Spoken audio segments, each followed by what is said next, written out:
Bom dia, a graça e a paz do Senhor Jesus. Deus é poderoso para conduzir todas as nações.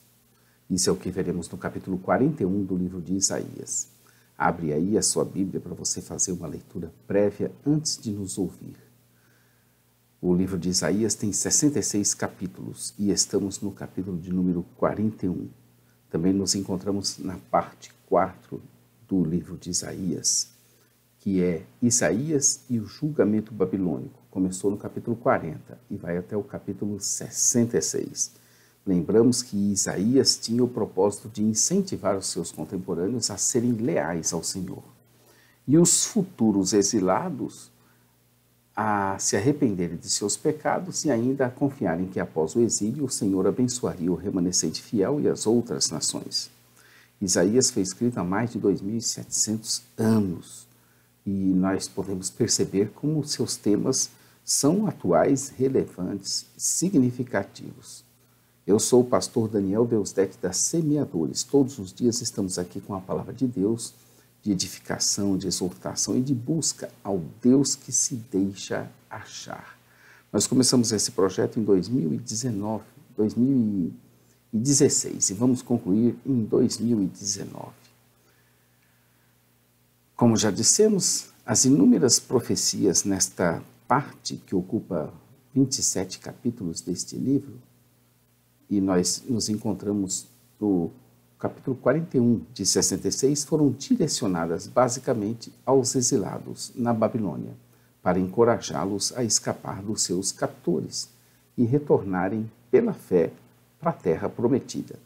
Também nós fizemos a divisão dessa quarta parte em mais outras 4 partes, que é o chamado de Isaías para proclamar a restauração. Já vimos no capítulo 40 a capacidade e a determinação de Deus de fazer restauração para o seu povo na Babilônia.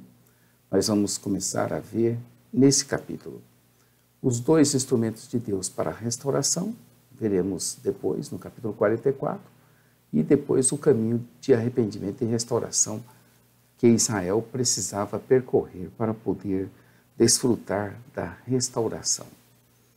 Então vejamos a capacidade e a determinação de Deus de trazer restauração para o seu povo na Babilônia. Dos versos 40 até o 44, capítulo 44, 23, estaremos vendo o poder de Deus na restauração do povo de Deus, sendo que muitos duvidavam de que isso seria mesmo possível.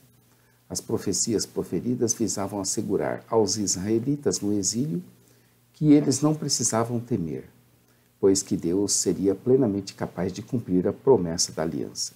Essa parte também, para melhor compreensão, nós dividimos em 13 blocos ou 13 sessões.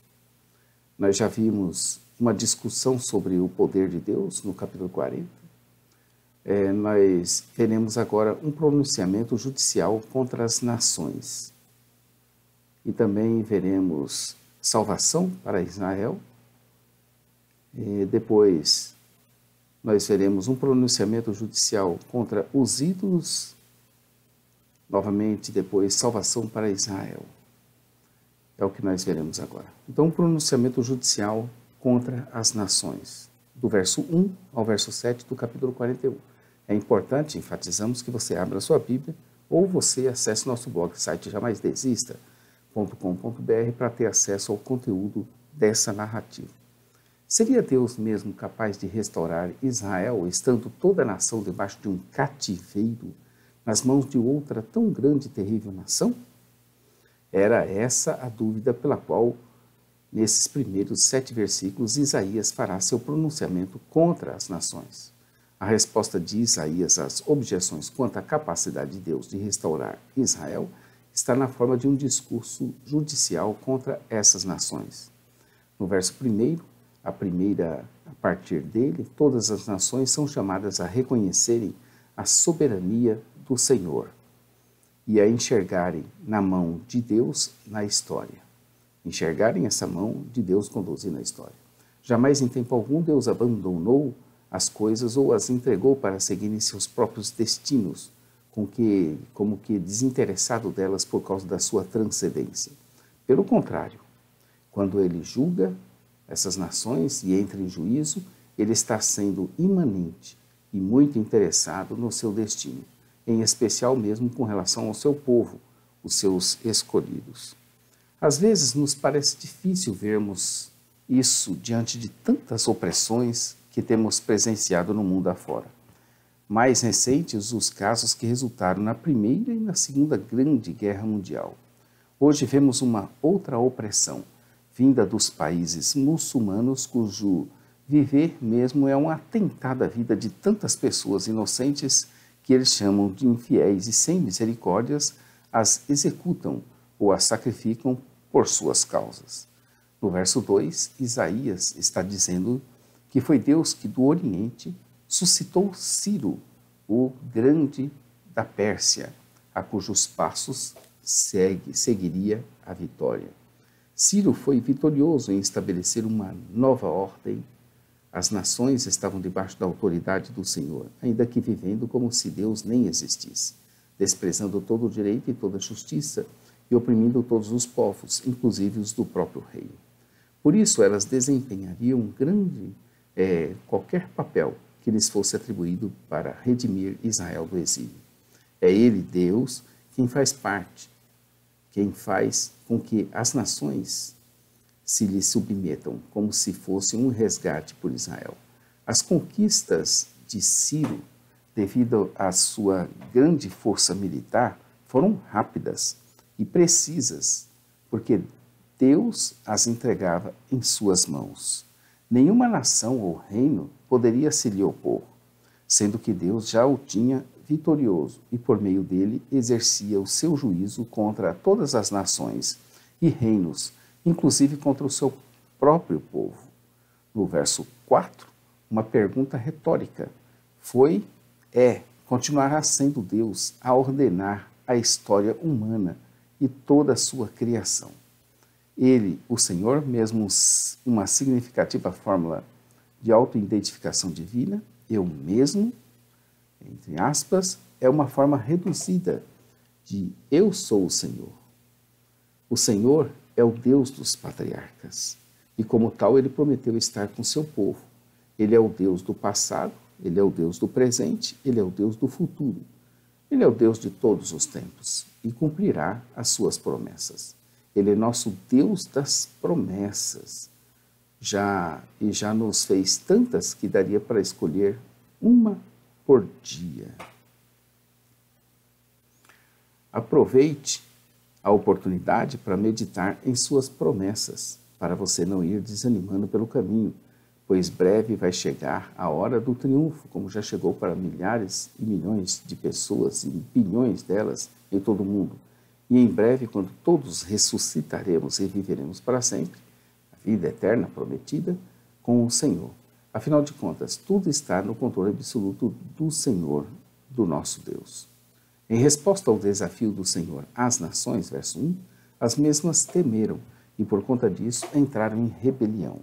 Um ao outro ajudaram e disseram para serem fortes, mas do que adianta toda força quando se está nadando contra a maré da vida? Não adianta remar contra a maré. Isso é o que nos ensina a própria natureza. No verso 7, novamente a polêmica de Isaías contra a idolatria. Do que adianta confiar em deuses que não são deuses e que necessitam de um artífice para os sustentar e para os criar? Poderiam tais deuses ajudarem as nações contra aquele que viria do Oriente? A salvação para Israel. Há, no entanto, uma salvação anunciada para o povo de Deus, para os filhos de Abraão. Nos versos de 8 a 20. A primeira promessa de Isaías quanto à salvação de Israel nessa seção concentra-se no papel da nação como serva de Deus no mundo.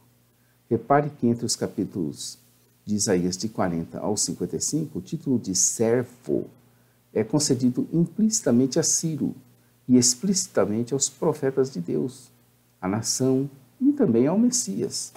Essas aplicações frequentemente se mesclam, embora às vezes elas devam ser mantidas separadas como ou quando o antigo Israel mostrou-se cego e surdo, rebelde e carente da salvação do servo alerta e obediente.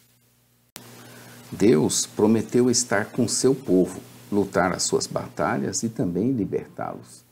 Eu sou o teu Deus, é a principal promessa da aliança.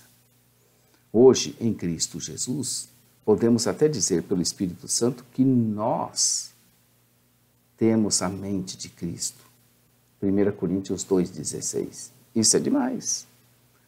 É assim Deus que nos fortalece e que nos sustenta, que estaria presente por meio da libertação cheia de graça, exaltando e defendendo os seus filhos, que nos conduziria com sua destra fiel e que estabeleceria ordem na terra, mediante o seu poder, como tinha feito com êxito lá no Êxodo. Envergonhados, verso 11, e confundidos, estariam todos os que estariam indignados contra o povo de Deus, e aos que pelejariam ou os buscariam para dominar, não os achariam e ainda seriam reduzidos a nada, e a coisa nenhuma, de nenhum valor, principalmente os que insistissem em guerrear contra os escolhidos do Senhor. No verso 13, ele volta a afirmar que ele é o Senhor, seu Deus, que nos toma pela sua mão direita, como um pai ao seu filho, e que o consola e o conforta, e o anima dizendo para não temer, não temais. Verso de número 14. O termo em hebraico para seu redentor designa o protetor da família. Para um membro da família em apuros, esse vingador do sangue, entre outras coisas, podia vingar um assassinato e redimir um escravo. O Deus Santo se lança para defender o seu povo, para vingá-lo, para redimi-lo. Nos versos de 15 a 16, de um povo fraco e sem qualquer defesa, ele, o Senhor, faria um brilho cortante, novo e de lâminas duplas, que trilharia os montes e reduziria a palha os outeiros. Depois os padejaria, mas o vento os levaria e o redemoinho os espalharia, e, em consequência, alegrias sobremaneira no Senhor, e em seu nome gloriarias para sempre. O Senhor das promessas, nos versos de 17 a 20, promete restauração ao humilde e ao necessitado. Aos aflitos e necessitados que buscam águas, ou sejam, os exilados que voltavam e todos aqueles que buscam o favor de Deus, encontrariam a salvação de Deus, que ouviria o seu clamor, estando sua boca e línguas secas.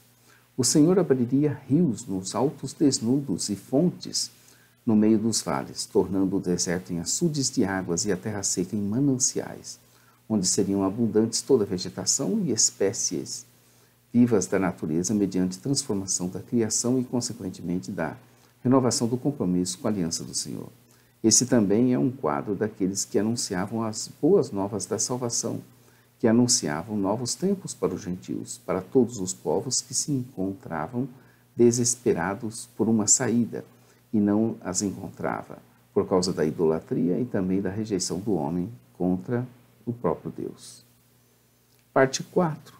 Um pronunciamento judicial contra os ídolos, dos versos 21 ao 29. Finalizando o capítulo nessa parte, dos versos de 21 a 29, o Senhor provoca a sua grandeza, a sua grandeza fazendo pronunciamentos contra os ídolos. Esse segundo pronunciamento contra a descrença em Israel nessa sessão é um discurso judicial que se concentra nos ídolos, que representam os poderes sobrenaturais por trás das nações judias ou gentias. No mundo antigo, tinha-se como certo que a deidade principal de uma nação conquistada passava a sujeitar-se à divindade da nação que a havia capturado. No entanto, isso não era verdade para o caso da nação de Deus. Isaías argumenta que não era esse o caso em relação ao cativeiro de Israel. Ninguém tinha subjugado o Senhor. Pelo contrário, ele estava disciplinando o seu povo e fazendo eles passarem pela peneira, onde somente continuariam os remanescentes, os seus escolhidos, para darem, assim, continuidade ao seu reino, à espera do Messias que em breve viria. Somente o Senhor planeja, declara e executa profecias. de acontecimentos passados, especialmente quanto a Israel e a Judá serem abandonadas por Deus, como aquelas registradas nos capítulos de 1 ao 35. De profecias de coisas futuras, sobre coisas que hão de vir. Verso 23. A era do favor do Senhor e o pleno estabelecimento do seu reino, como as apresentadas nos capítulos de 40 a 66. Então, são 66 capítulos o livro de Isaías. Do 1 ao 35, ele está falando de acontecimentos passados e de coisas futuras, do 40 ao 66. Essa era do favor do Senhor, do pleno reconhecimento do seu reino, foi oferecida a Israel quando da restauração do exílio em 539 a.C. Foi inaugurada com a obra de Cristo na sua primeira vinda, gloriosa e vitoriosa, e será consumada em sua volta. Então, esse favor do Senhor e do pleno estabelecimento do seu reino foi, repito, oferecido a Israel quando da restauração do exílio em 539. Foi inaugurada com a obra de Cristo na sua primeira vinda, gloriosa e vitoriosa, e será consumada na sua volta. Isaías desafia os poderes dos deuses que não são deuses, das forças que se dizem poderosas, e em seguida zombou delas, dos seus deuses, pedindo que eles fizessem qualquer coisa que fosse. Eles, porém, eram e são totalmente impotentes, nada podem fazer. Deus condenava e condena aqueles que não dependem dele, que nada fazem e que escolhem abominação em seu lugar por causa da sua vaidade e orgulho. Dos versos de 25 a 29, concluindo o capítulo 41, logo ficaria evidente que em lugar dos ídolos, o Senhor é que é o Deus onipotente que realiza os seus propósitos como lhe apraz. Ele, Deus, suscita, então, Ciro, rei da Pérsia. No Oriente, Ciro conquistou a Média em 549 a.C., o que fez dele o governante dos territórios ao norte da Babilônia. Esse rei executou a vontade do Senhor, muito provavelmente sem dar-se conta disso. Em Esdras, ele chega até a mencionar o Senhor como aquele que o estaria comissionando a edificar uma casa ao Senhor em Jerusalém. Era o reconhecimento da sua autoridade. Isaías 41, 1 diz assim: calai-vos perante mim, ó ilhas, e os povos renovem as forças. Cheguem-se e então falem. Cheguemo-nos juntos a juízo. É assim que começa o primeiro versículo e termina com: eis que todos são vaidade. As suas obras não são coisa alguma. As suas imagens de fundição são vento e confusão. Novamente uma pergunta retórica no verso 26, sobre quem teria anunciado previamente isso, exatamente como iria acontecer. O Senhor foi o primeiro que disse a Sião: eis, ei-los aí, e a Jerusalém, que estaria dando um mensageiro, provavelmente o próprio Isaías, prefigurando ambos, o Senhor e os mensageiros do Senhor, com suas notícias novas de salvação para todos os povos. As nações e seus ídolos eram impotentes. A avaliação que o Senhor faz dos ídolos conclui que eles eram uma nulidade, sem poder algum para manter ou para livrar do cativeiro. Amanhã veremos o capítulo de número 42, a salvação de Deus e a cegueira dos incrédulos. Fique conosco, curta nosso vídeo e inscreva-se no nosso canal. Conheça o nosso blog e site jamaisdesista.com.br. Também conheça nossa loja virtual no centro de Taguatinga, nossa loja virtual no semeadores.com.br e a loja física no centro de Taguatinga, em Brasília, no Distrito Federal. Às 8h30 estaremos com o nosso programa de rádio, Momento Missionário. E às 15 horas, nos sábados, com o pastor Johnny Ramos, da Suécia. Fiquem com Deus, um bom dia a todos. Maranata, ora, ora, vem, Senhor Jesus. Deus te abençoe, querido.